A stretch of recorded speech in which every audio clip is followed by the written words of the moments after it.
Perkenalkan, nama saya Winnie Cecilia, NPM 59, Prodi Pendidikan Ekonomi B, Fakultas IKIP Budi Utomo Malang. Pada kesempatan kali ini, saya akan mempresentasikan materi pendekatan dalam belajar dan pembelajaran untuk memenuhi tugas salah satu mata kuliah, yaitu belajar dan pembelajaran. Bagaimana seharusnya seorang guru dalam memilih pendekatan dalam proses belajar dan mengajar?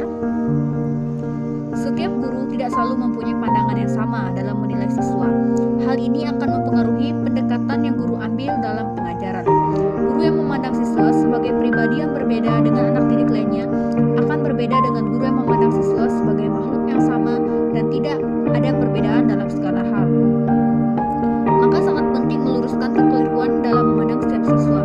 Dalam memandang siswa, sebaiknya dipandang bahwa setiap siswa mempunyai kepribadian yang berbeda-beda, sehingga guru dapat dengan mudah melakukan pendekatan pengajaran. Menjadi guru kreatif, profesional, dan menyenangkan dituntut untuk memiliki kemampuan mengembangkan pendekatan dan memilih metode pembelajaran yang efektif. Hal ini penting terutama untuk menciptakan iklim pembelajaran yang kondusif dan menyenangkan.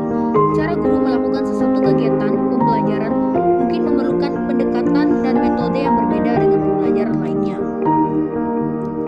Setiap siswa dapat belajar dengan cara dan berdasarkan kemampuan masing-masing. Pengembangan konsep belajar tuntas atau belajar sebagai penguasaan adalah suatu falsafah tentang pembelajaran yang mengatakan bahwa dengan sistem pembelajaran yang tepat, semua peserta didik akan dapat belajar dengan hasil yang baik dari seluruh bahan yang diberikan. Faktor apa saja yang digunakan sebagai pertimbangan memilih pendekatan pembelajaran yang sesuai bagi siswa? Faktor yang perlu diperhatikan dalam pembelajaran adalah sebagai berikut. 1. Tujuan pembelajaran atau kompetensi siswa. Tujuan pembelajaran atau kompetensi yang akan dicapai siswa merupakan faktor utama yang harus dipertimbangkan dalam pemilihan metode mengajar. Ada beberapa tingkatan dalam tujuan pembelajaran. Tujuan yang paling tinggi yaitu tujuan pendidikan nasional atau TPN.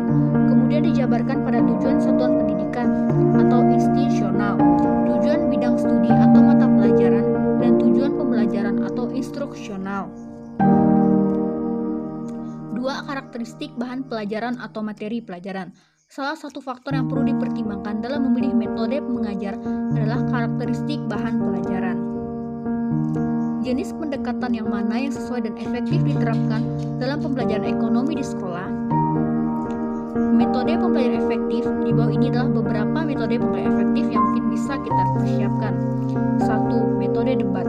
Metode debat merupakan salah satu metode pembelajaran sangat penting untuk meningkatkan kemampuan akademik siswa. Materi ajar dipilih dan disusun sebagai paket pro dan kontra. Siswa dibagi ke dalam beberapa kelompok dan setiap kelompok terdiri dari 4 orang. Tujuan pembelajaran atau kompetensi dasar merupakan pernyataan yang diharapkan dapat diketahui, disikapi, atau dilakukan siswa setelah mengikuti proses pembelajaran. Rumusan tersebut sebagai dasar acuan dalam melakukan pembelajaran. Oleh karena itu, pemilihan metode mengajar harus berdasarkan pada tujuan pembelajaran atau kompetensi yang akan dicapai siswa. Di dalam kelompoknya, siswa terdiri 2 orang, mengambil posisi pro dan 2 orang lainnya dalam posisi kontra. Melakukan perdebatan tentang topik yang ditugaskan. Laporan masing-masing kelompok yang menyangkut kedua posisi pro dan kontra diberikan kepada guru. Selanjutnya, guru dapat mengevaluasi setiap siswa tentang penguasaan materi yang meliputi kedua posisi tersebut dan mengevaluasi seberapa efektif siswa terlibat dalam prosedur debat.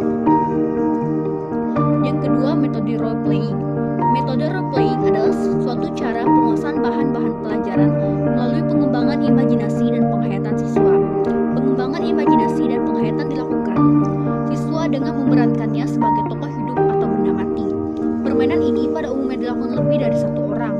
Hal itu bergantung kepada apa yang diperankan.